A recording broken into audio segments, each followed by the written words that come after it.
for you today, can help you land that next job or that internship that you're looking for, or at least help you craft a solid looking resume for the future. So we're going to start with a couple of introductions here. My name is Stevie Andrade. I'm a senior campus recruiter here at Angi. I've been with Angi for about 3 years. I'm a Purdue University alumni, so I graduated almost 10 years ago, which is crazy to think about, but started off by getting a major in selling and sales management.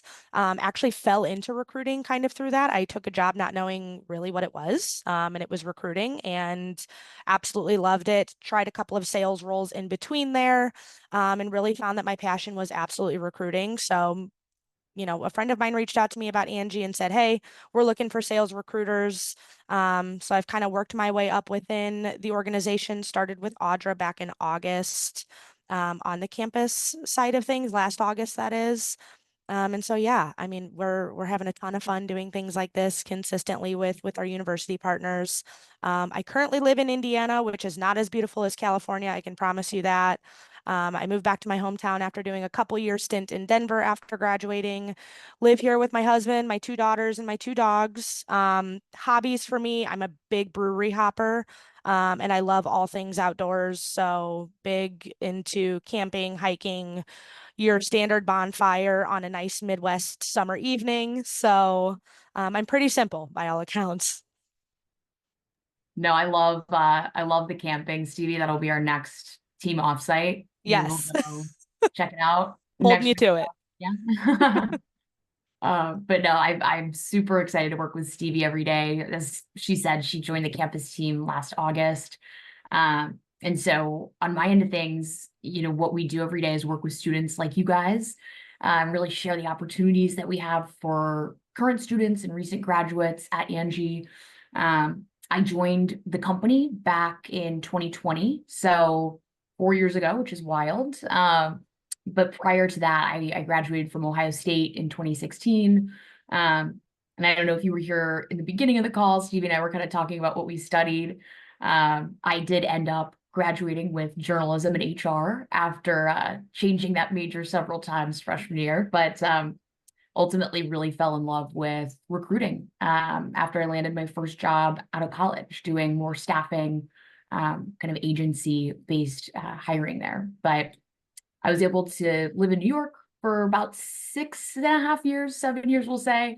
I moved there after college, and it was really great to kind of experience the fast-paced life and, kind of be in there with the hiring. But I will say I live in Ohio now, and the space is definitely great. It's a little bit bigger of a house than my little 500 square foot apartment in New York. But it's been awesome just to be able to travel. We work remotely here at Angi, so all of us are kind of distributed, but it gives us the opportunity to kind of travel and see places like California, hopefully soon, where you guys are too. We can work out there. But all in, yeah, for me, I do love, in terms of like foods, living in New York. I already loved pizza, but I think I ate it 1 to 2 times a day when I lived there. So if you guys need any recommendations, I got you. But yeah, I'm all about, kind of like Stevie said, just kind of exploring what's out there food and drink wise as well. So if you guys have any recommendations for when we come out to California, we'll have to tap into that. But really excited to hang out with you guys today and teach a little bit more about resumes and cover letters. So I'll kick it back to Stevie. Awesome, thanks. And so what we'll cover initially here is, really tapping into, again, how to craft a professional resume and a professional cover letter. This first section is really focused on resumes and crafting that nice resume. So first basic question, right? What's the purpose of a resume? So before we really get into the details of that, we want to make sure we understand how to craft a professional resume, what's important to include, what's important to leave out. And then of course, make sure that we're setting ourselves up to have a good looking resume and cover letter. So that way future employers want to tap on you over the other applicants that they see as those resumes are coming through. So quick little plug here, after attending this workshop, there is another one that you can register for called the Keys to Interview Success. That'll give you a little bit more information on, now that you've crafted your resume and your cover letter, how do I articulate all of that experience in an interview? So feel free to check that out. But again, back to kind of a resume basics. If you want to go to the next slide here, Audra. Your resume is really the first impression that you are putting up on a company, right? So when Audra and I, as recruiters, are looking at resumes, and we look at a ton of them, probably like 100 to 200 on a weekly basis, which is a lot of resumes, right? It's a lot of people to sift through. And I'm sure we're kind of on the light end compared to other companies and other recruiters. That first impression is huge. So again, we're going to kind of talk through what that first impression should look like and really how to craft a great first impression on your resume. But a quality resume should be a clear outline of what do you know, right? Your knowledge, your skills, your abilities, and then experience and accomplishments that you have personally done that are relevant to the position or internship that you are applying for. So in terms of just some basics of a resume, these are, again, very basics. We'll go into the three core sections that you should have. But first, biggest basic here, create a comprehensive resume and then customize it from there. What is a comprehensive resume, do you ask? It's essentially a resume that's a document that you would submit to a job application, right? It's if you were to print it or if you were to submit it right away, that's the format that you want to submit. I always recommend a PDF. It's a little bit easier to read and have downloaded, but that's going to be your comprehensive resume. And then, like I said, customize it from there. Customize it in the sense that you can create multiple different resumes for multiple different positions. So make it, to the second point, targeted and relevant to the role that you're applying for. Audra and I always tell people, don't be afraid to create multiple resumes for multiple roles, especially if you're in a major that kind of has some crossover, right? Audra and I hire a lot of salespeople, so we'll get marketing majors or, maybe people that got a business administration degree or something like that. Marketing and sales are very similar to one another, but marketing has very different roles and responsibilities than a sales role does. So don't be afraid to highlight your sales experience and also your marketing experience if you've got both backgrounds, is essentially what I'm trying to say there. Keep your resume to one page. Again, we can get into this. I always recommend having a LinkedIn profile as well as kind of a bleed over. If you've got a ton of experience or a lot of things that you want to highlight, your resume should be one page. So definitely try to keep it to that. And then also keep your references page separate. A lot of companies will ask you for references. You don't need to put your previous manager's, contact information, home address, and cell phone number on a resume that's going to get blasted to 15 different companies and possibly be popped up on Indeed or something, right, for other people to have access to. So definitely keep a separate references page. That way you can easily access it if the company asks for it. And then three core sections that a resume should not go without: contact information, your education, and then relevant experience. So this next slide, pretty similar concept here, but these are just our tips in terms of building a resume. Again, your basics, stick to that one page until you get years and years of experience that you need to highlight because it's all relevant, right? But for now, stick to that one page. Be specific in your resume. This is not a midterm paper. You don't need to be very specific with trying to describe everything in extreme detail. You can cut the fluff, as we say, and just make it very specific to what you're hiring or what you're looking for. And then another thing that I think is maybe a basic on our end, but you'd be surprised at how much we see it, is use chronological order for your resume. So make sure that your dates are lining up and your dates are, your most recent experience on the top to the oldest position that you've held on the bottom. Otherwise, it gets a little difficult to read on our end. What to avoid: distracting pictures or graphics. I get asked a lot, should I put my professional headshot on my resume? I highly suggest no. Again, great place for you to do that is on LinkedIn, but keep your resume as bare bones and basic as possible when it comes to interesting graphics and pictures. Wordy summaries. Again, Audra's going to touch on the cover letter, but cover letter is definitely a better place for wordy summaries compared to a resume. And then overly generic language, hard worker, great interpersonal skills, great communicator, those types of things. Reason being, you can't really articulate those non-tangible skills in a resume. So we're not really going to know that you're a hard worker or a great interpersonal professional until you get into the workplace anyway. So no need to put it on there. So what we're going to look at now is essentially an example of a specific job application. Like I mentioned earlier, if you are applying for a role, you do want to tailor your resume to that specific position. So if we take a look here, here's a, a fake job application for a fake position, obviously.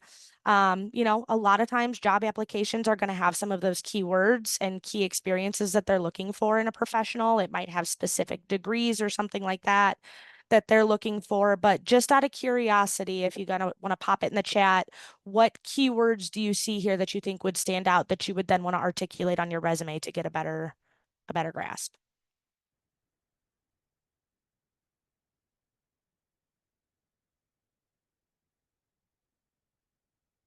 Management, yep, that's a good one. Attention to details, collaboration. Yep, exactly. Bachelor's degree, exactly. You're spot on there. So, these are some skills that you'll want to keep in mind as you are crafting your resume for this specific position. So now we can dive into really each section of the resume. We'll show how to tailor all of this to, really the position you're applying for. I'm not sure why this picture isn't showing up. Maybe let's try. Oh, there we go. Perfect. Little transition delay there, no biggie. So, first thing that we mentioned, obviously, that was a key thing you want on a resume is your contact information. Obviously, this is how somebody's going to know A, what is your name? And B, how do I reach out to this person if they are my ideal candidate and I have to talk to them tomorrow? We always recommend letterhead style. So as you can see here, Pat Gaucho, he's got his name as a larger font than his contact information on the bottom. You want something that's going to draw your eye to your resume, right? And kind of stick out right out of the gate. Obviously, everybody's preference based on the length of your resume and all of that, but we recommend anywhere from 16 to 18 point font for this initial part here, for your name again, so it grabs your attention. Your address, no need to put your entire home address. You can put just your city and state. That is totally fine. Email and phone number, again, pretty self-explanatory. We want to know how to get a hold of you. With regards to email, you obviously can definitely put your school email on there. I always recommend maybe doing your personal email instead because once you graduate from school, once you are typically like 3 to 6 months out, those emails do deactivate. I don't know if it's, sooner with UCSB, but typically again, those are going to time out for you at some point. And then if that's your only form of communication on your resume, the employer is not going to be able to get a hold of you. And unfortunately, we just don't have the time to hunt you down, right? So I always recommend putting an email that is, your personal email or one that you're checking pretty consistently outside of your school. And then a LinkedIn profile. I think it's a great idea to put this up in your heading section. Again, because this is going to be a bleed over for any information that we want to find about your additional experience, right? Keeping that resume to one page is crucial, but your LinkedIn again can kind of have, maybe clubs, leagues, different things in high school that you did that maybe were important or relevant to you and the role you're applying for. So put that LinkedIn on there so that way we have some extra spots to check out your experience. Next part that is optional is the objective. So you can put an objective, you don't have to. I always recommend keeping it to about 2 sentences. If you can do just one sentence, like our friend Pat Gaucho did here, that's great. But really, your objective should be short and sweet. It should be very specific to the position that you're applying to. And then highlight any specific skills that you want to showcase. You can use the skills that you saw in the job description if there's a couple of that resonate with you. That you really want to highlight, you can highlight those in your objective right here, to really give the reader a quick overview of, why are you applying to this job? Why should we look at you over somebody else? Where objectives can get a little hairy is if you forget to change the objective of the position you're applying for in the company name. I have seen that obviously more times than not. So definitely make sure if you're going to have that objective, you are updating it with each position that you apply to. Again, doesn't have to be anything crazy. You can start off with to obtain, the position you're applying for, at company name, utilizing XYZ skills or experience, or if you want to put that you're utilizing your degree, whatever the case is. But again, keep it to 1 to 2 sentences to make it concise. Next piece is your education. You have paid very good money for your education. You want to highlight that and showcase that so that people know, hey, I've done it. This is the education I have to show. So some things to add for your education. Of course, where did you go to school, right? What was your major and your degree? And then what is your expected graduation date? I always recommend spelling out the university that you've gone to. Not everybody knows what, UCSB stands for.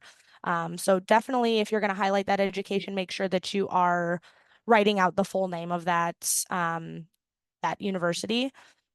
If you've got a GPA of 3.0 or above, I would definitely recommend highlighting that. Again, you've paid good money for your education. You've done great things while there. Definitely highlight that and show future employers that you held down a job and busted butt while doing it and kept a great GPA. And then, of course, any related coursework. We can kind of pop down to this next slide here, and you'll see where this is really going to be highlighted. But any relevant coursework that you've done as it pertains to maybe a position that you're applying for or anything like that. Want to have anybody pop questions in the chat real quick as before we get, I guess, too deep into the education section. Any questions so far on anything that you either want to shout out loud, put in the chat for Audra to answer? So far, so good. Okay, perfect. So this slide here gives you just really a solid understanding of what that education should look like when you put it on that resume, right? So if we're looking at the order of our resume, we want to have the heading at the top with our name, our contact information. If you decide to put that objective, that'll be next. Education right below that. If you get rid of the objective and you don't want to have one, education should be right underneath your contact information. So as you can see here, Pat Gaucho put that he is from UCSB, obviously, his expected graduation dates, his major, his minor, and in this specific situation, his minor is super important because the role that he's applying for is actually, again, a recreation coordinator for intramural sports. So taking the time to highlight that experience in his resume shows that while yes, his major might not be exactly what they were looking for, he does have a minor that's really close to what they were looking for. So that's equivalent. Don't be deterred from applying to roles, just because the position asks for a certain thing, or maybe you don't think that you showcase that. As we can see here, Pat definitely did showcase that. So, he added some relevant coursework here that's really on brand with what they're looking for in this job application. Exercise psychology, etc. So big thing here, I guess, is just making sure you highlight your experience, or I'm sorry, your education to the best of your ability. And again, play around with it. If you're seeing that certain resumes that you throw out there are getting a better response rate with your GPA on there, keep doing that. If you're seeing that, the GPA isn't making a difference or whatever the case is, feel free to switch it up and take it off. Nobody's going to be upset because you want to change the way your resume looks, right? So play around with it for sure. And then after your education section, this is where we get into the experience. So this is going to take up a bulk of your resume for sure. All experience is fabulous experience. It is just how you articulate it, right? So, a lot of the times people are afraid to put volunteer jobs or clubs that they were a part of on their resume because they don't think that it's relevant. It is absolutely relevant. There's all kinds of different types of experience that you can have on there. So again, a couple of examples just quickly: volunteer work, a campus job, temporary jobs, class projects are awesome experience that people don't think of. Sports activities, campus orgs or clubs, research opportunities, or internships. So those are just a couple of examples that you can add on there. And then in this next slide, we will see how Pat beautifully articulated his experience here. So to organize your experience on your resume, again, you'll want to follow that reverse chronological order, having your most recent opportunity at the top of your resume. It should be the first thing that our eyes are drawn to and the first thing that we see that you're doing actively or have done most recently, right? Um, to format your experience, you're going to want to include the position that you held, the title that you held in that position, um, who was the employer, right? And then the location of that role and the dates that you were there. So for the dates, you don't have to put the exact date that you started. Just the month and the year is perfectly fine. But you want to highlight all of those things. So that way we can see, specifically like, did you get promoted or did you, what transferable skills did you take from this position to this position? So definitely making sure that it is in that reverse chronological order. Um, for the coursework specifically, people ask this a lot. If you were to highlight like a course or a project that you were a part of and decide to put that under your experience, pretty similar concept. You would put the project as the position. You would put the class title as the employer, quote unquote, obviously where you took that. So UCSB would be the location that you took it and then the time frame that you were in that class. So very similar concept. You're just kind of switching a few things there. But again, class projects are an awesome, awesome thing to add on your resume. I remember class projects that I did where, you're like managing 7 people and schedules and all kinds of stuff like that. So don't underestimate the power of class projects on a resume and being able to talk through that. Another piece with experience is you're definitely going to want to talk through your transferable skills. Transferable skills are essentially something that you took from one position and then used in the next position or built on, so on and so forth. You're never going to lose your transferable skills. Those are always going to be essentially skills that you take with you, right? And utilize. So, um, for example, like let's say you're a server or something, right? And you put on your resume, you're a server at XYZ bar. You served food and drink, right? That's one of your bullet points. In your next role, you're applying to be a supervisor at a YMCA or something. Served food and drink doesn't necessarily make sense because you're probably not going to be serving food and drink at the YMCA. You're going to want to focus on, okay, what time management skills did I use during that time? Was I overseeing a group of people or was I training people? So, really, as you're thinking of those transferable skills, think of the actual art of what you did in that role and how it can move you forward to that next role. And how are you going to use those experiences in the next role?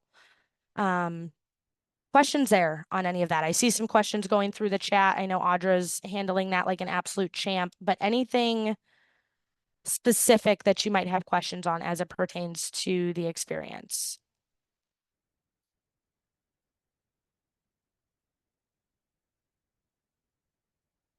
When should I start taking out my high school experiences from my resume? That's a great question, Kelly.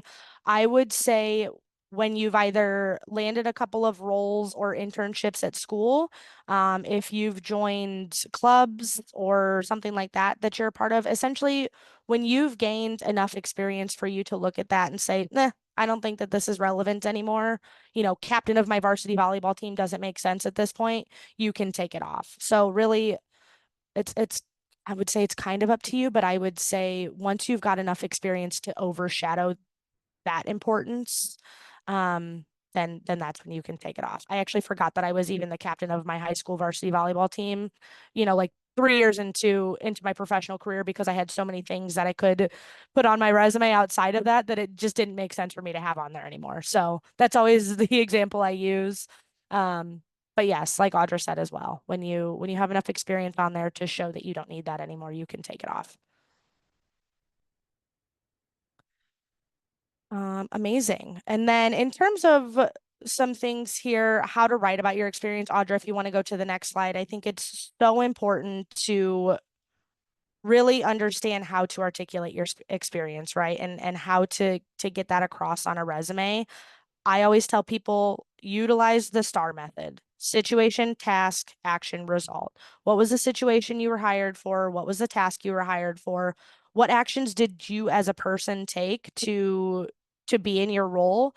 And what was the result of those actions? So, um, if Audra, actually, if you want to go back one more slide, I just want to show the specific example of Pat's resume here. He mentioned that he negotiated for intramural Greek tournament in exchange for Greek sponsorship and staffing in Tiny Tots tournament, resulting in a cost reduction of $3,500. That bottom bullet here under intern. That is an incredible, incredible bullet point because it shows, okay, here's what he was tasked with. Here was the action that he took in the Greek sponsorships.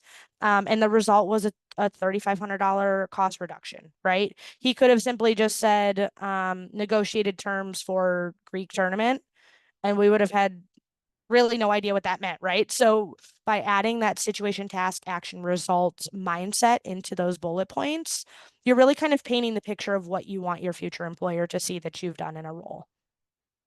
Sorry, you can go back to that next slide, Audra. I just had to go back to that one. I was like, it just articulates it so nicely.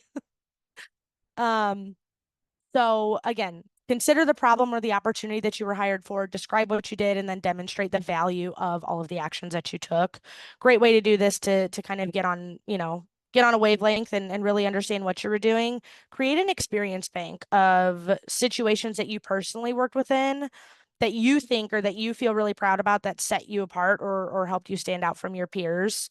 Like I mentioned before, paint the picture with numbers for sure. I always tell people quantify your accomplishments with some type of number, right? Or some type of tangible way that somebody can see you made a difference and you helped the company. So again, Pat put that he's saved $3,500 for the team and a cost reduction.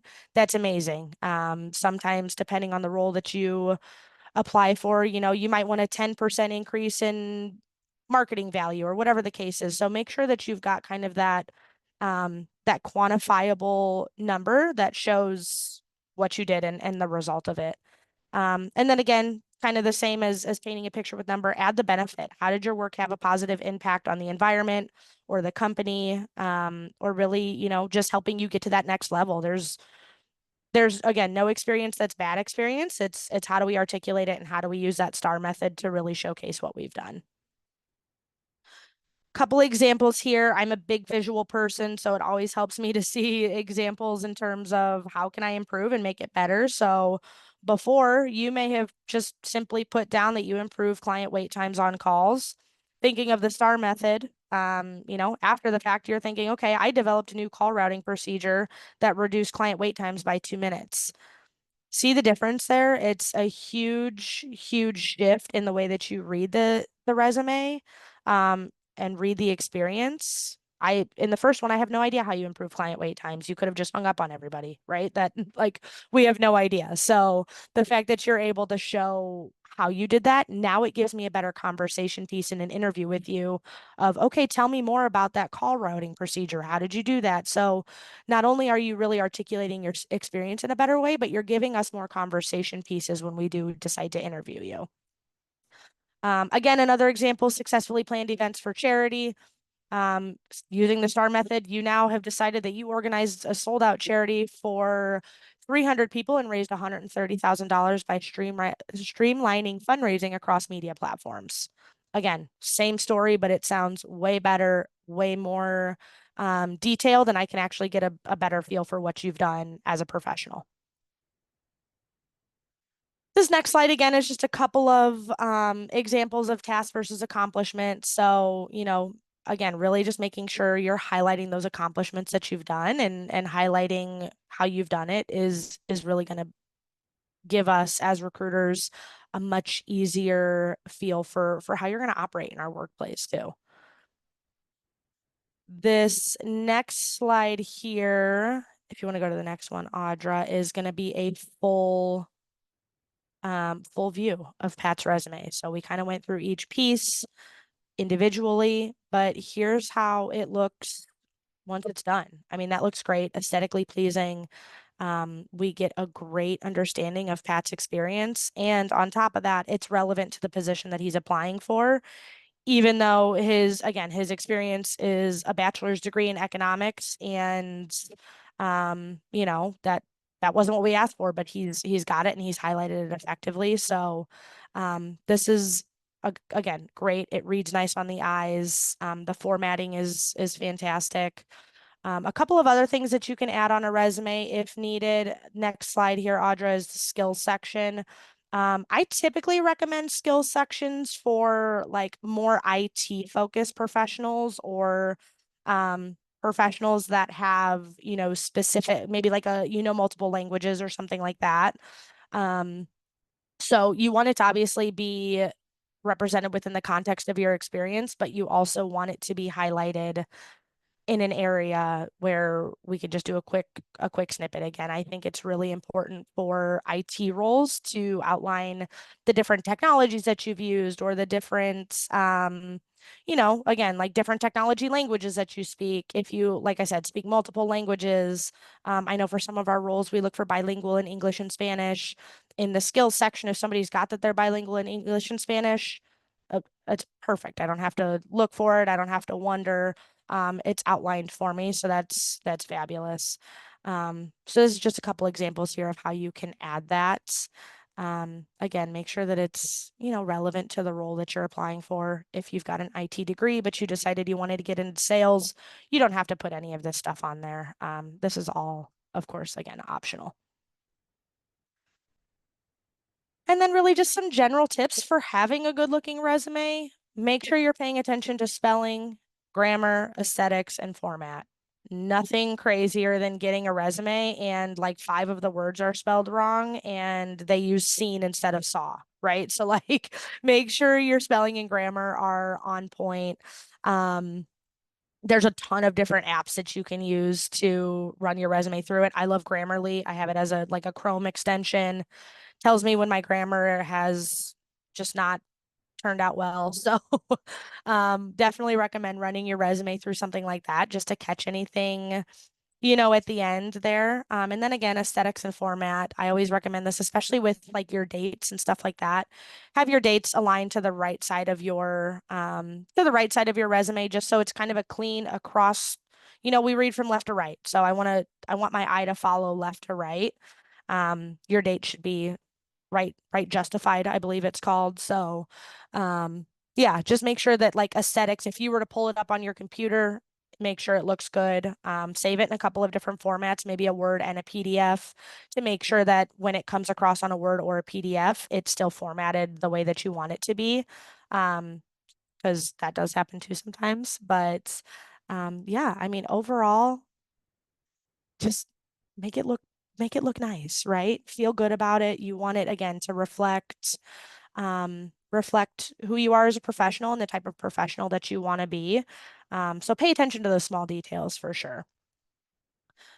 Before I toss it to Audra for cover letters, again, I know I see the chat blowing up with questions. Thank you so much for the engagement. Any questions that I can answer or any slides I can go back to before Audra covers cover letters. Looks like, Stevie, we have a question from Hazel. How many experiences do you recommend putting on the resume? That's a great question. I would say no less than 3 is kind of where I would say is the sweet spot. Um, you know, how I guess how you articulate that experience, I wouldn't make it 2 pages of experience, obviously, just yet. I would say no less than 3, personally, in short, to keep that a short answer. Definitely. And I think another question here from Clarissa, would it be best to cut soft skills from resume, like detail oriented and strong organizational skills? I would say yes. Mm-hmm. Yeah, unless it's like a tangible thing that you can speak to. Yeah, I would cut the soft skills. But again, personal preference, but if I see soft skills on a resume, I actually personally don't read them at all. So I would just recommend not having them on there.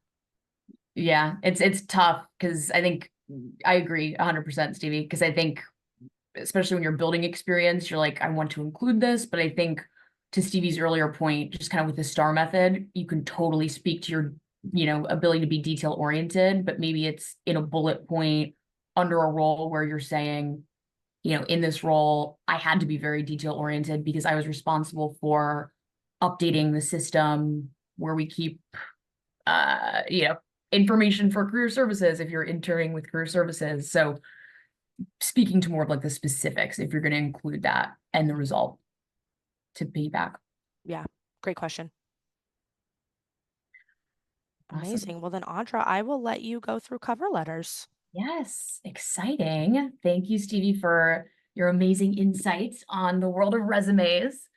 And I know, kind of piggybacking off of resumes, cover letters are sometimes a mystery, I think, that come along with the job application process.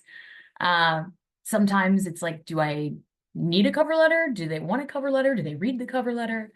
I can confidently say, just from our perspective in our hiring process, we don't require a cover letter, but if you include a cover letter, we're gonna read it. I think, it just goes to show that you are more invested than the person that blindly applied with a resume.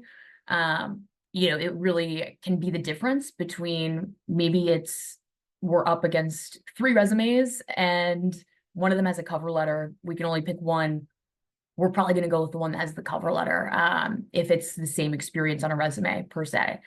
So I know it's tempting sometimes to skip it if it's not optional, but I would say, especially starting out, when you're looking to join the workforce or rejoin the workforce, I think it can just really give you the opportunity to speak to maybe those soft skills, or really show your alignment with the company's mission, values.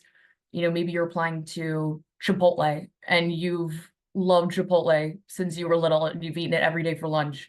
They wouldn't know that unless you include maybe like a personal anecdote in the cover letter. So we'll get into the specifics here so you can kind of see more visually.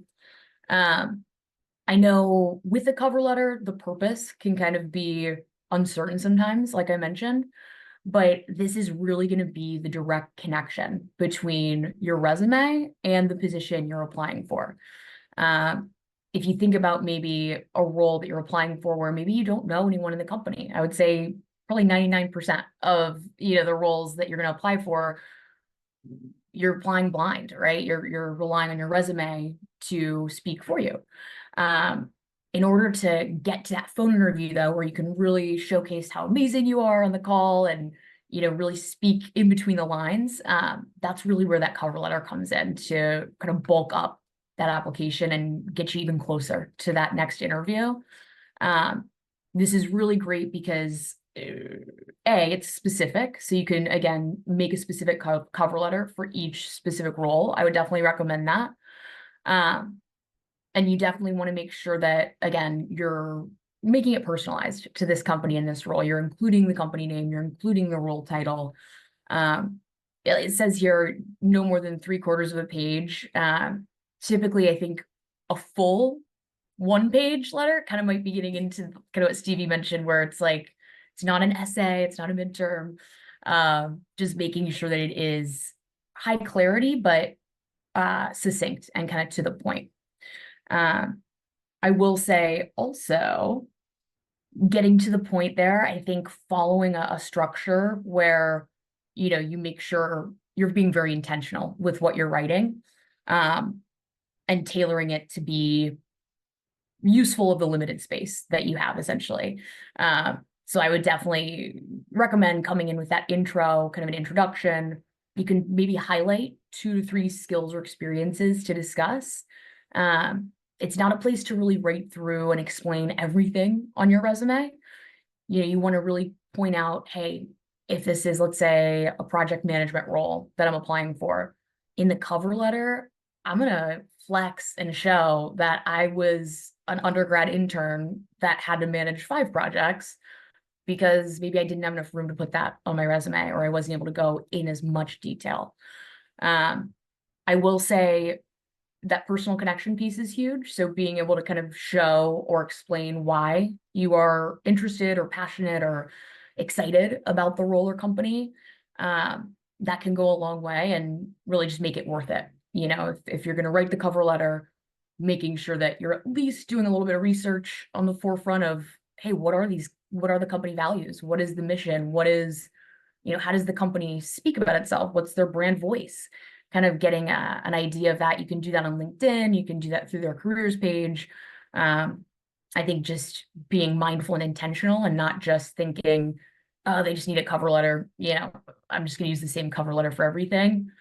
Um, More specific is better, and being more intentional there. So I'll give you some examples here, but any questions on this so far, just kind of right off the bat? Cool. Uh, so let's see here.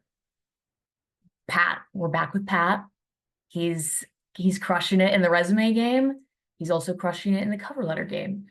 As you can see here, biggest thing that you want to do with a cover letter, you do want to try to find out who to address it to.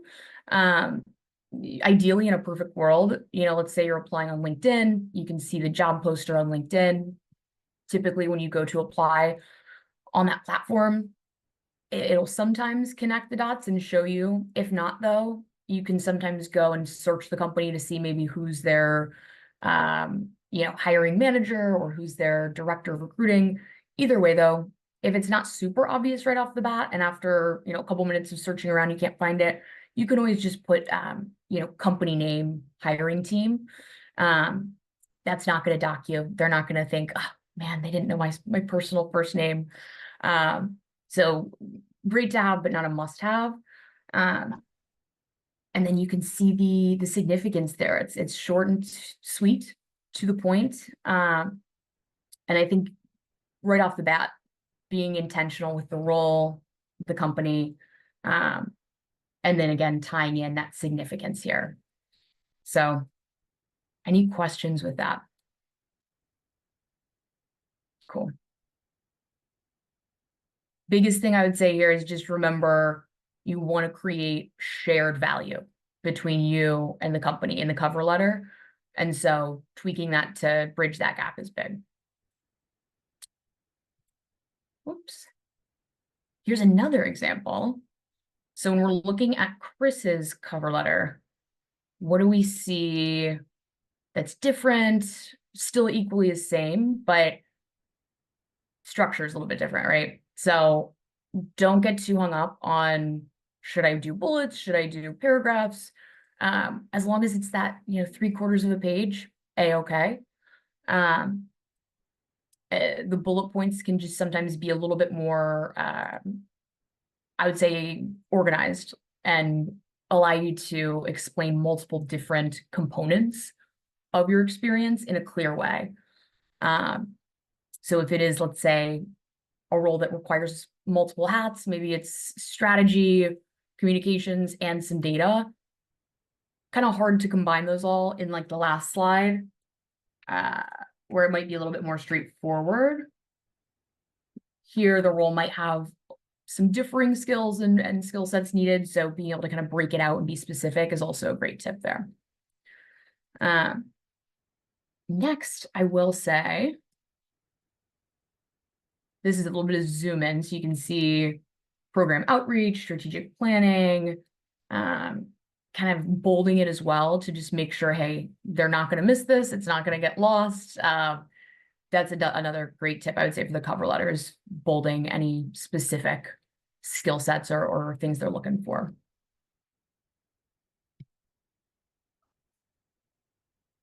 Awesome. So takeaways with this: targeted, personalized. Those are the two biggest things here when you're making your resume and your cover letter. And make sure before you submit, make sure that you've got that right copy of the resume and you've got the matching cover letter, because sometimes just from a logistics standpoint, it can get confusing when you're saving 20 copies of, different resumes, different cover letters. So I always recommend just saving it as the file name and creating little folders on your desktop. Very helpful. Overall, though, just when it comes to the content, yeah, definitely keeping it short, sweet, to the point, relevant, and then get some feedback. I know nowadays, you can get feedback from human beings, whether it be on LinkedIn, career services. Always recommend just having a second set of eyes on it from someone that'll give you just unbiased, actually constructive feedback. But I will say too, they have tools now with, resume generating tools online that can give you advice and feedback if you don't have someone physically to go to, or maybe, you can't get an appointment for a while. So getting that second opinion is always great before hitting apply. And this great resources, kind of like we mentioned, just with the cover letter creation, resume creation, career services, this is their bread and butter. So they also see a ton of resumes every day.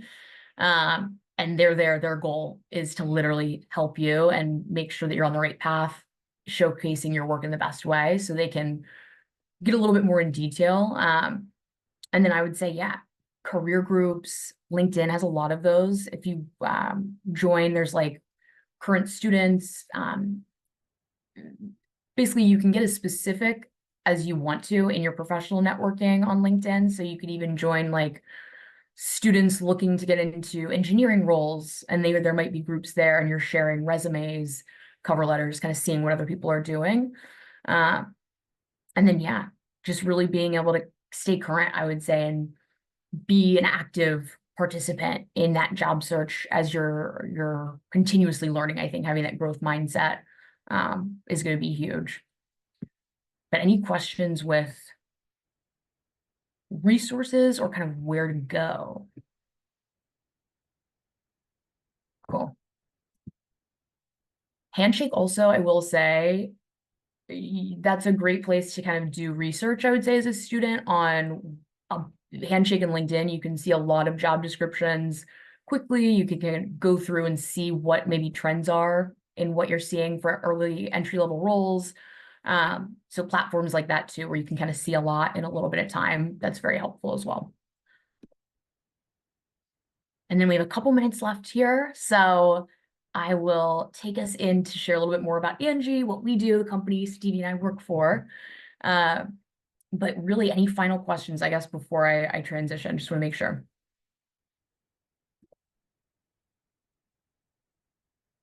I know career services, looks like Alicia, there we go. Thanks, Jana. We're on it. Yeah, I know. I wish I utilized career services more when I was in undergrad, honestly. So definitely take advantage of that. I was just going to say that as like a small plug, take advantage of career services because I also did not and felt like a tumbleweed blown in the wind half the Yeah. time. So take advantage Amen. for sure. Amen to that. I will say, I know I wanted to share a little video. I don't know if my audio will come with it.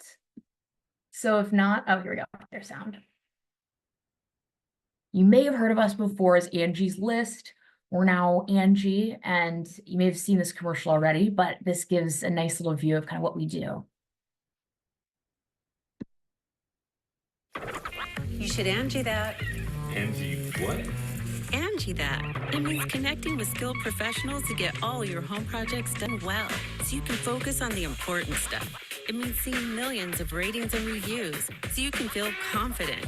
It means comparing quotes or booking at an upfront price, so you can choose the best price for you, because we want everyone to get the most out of their homes.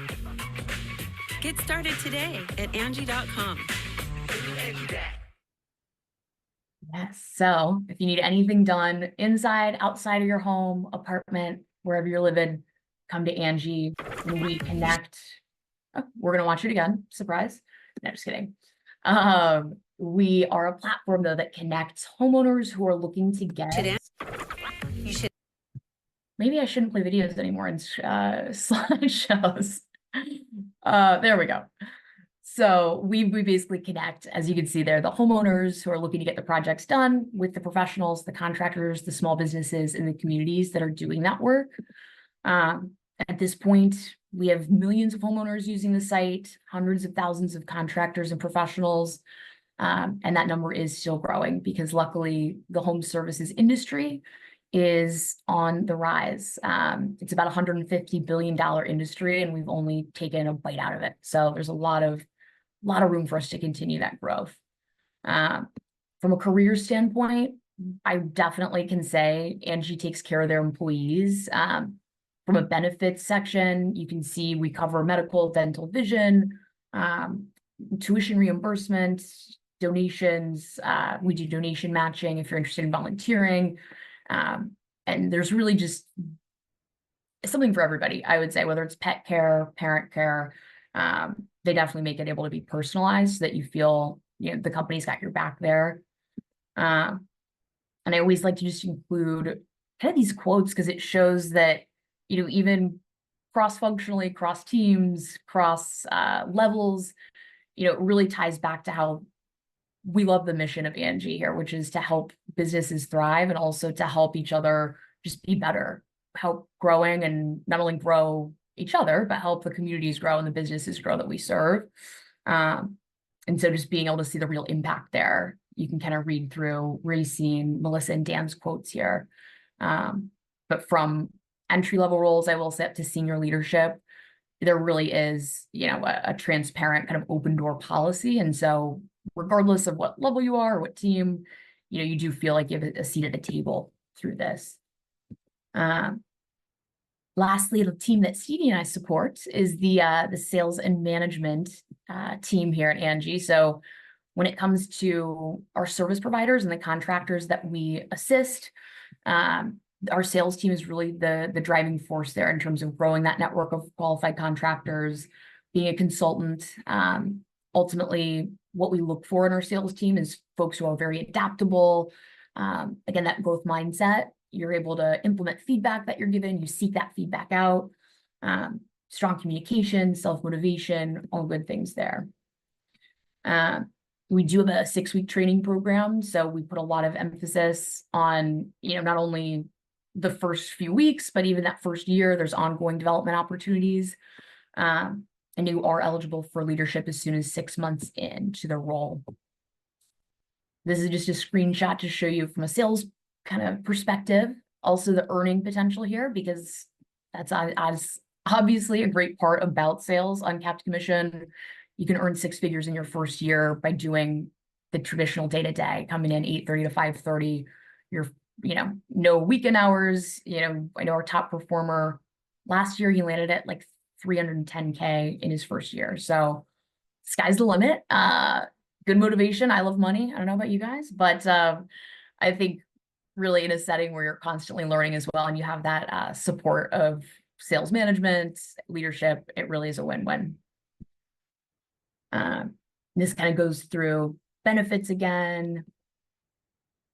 And then, yeah, that's all she wrote. I know we're close to time there, but hopefully that gave you a little bit of a better view into Angi, what we do, and really our careers world here and what we can connect you with. So this QR code is the same one that was at the beginning if you didn't catch it, but scanning this confirms that you'll be able to join our talent community, stay in the loop with our monthly communications, and stay posted on any upcoming career opportunities or events. So we're excited to keep the connection with you guys and keep learning from you.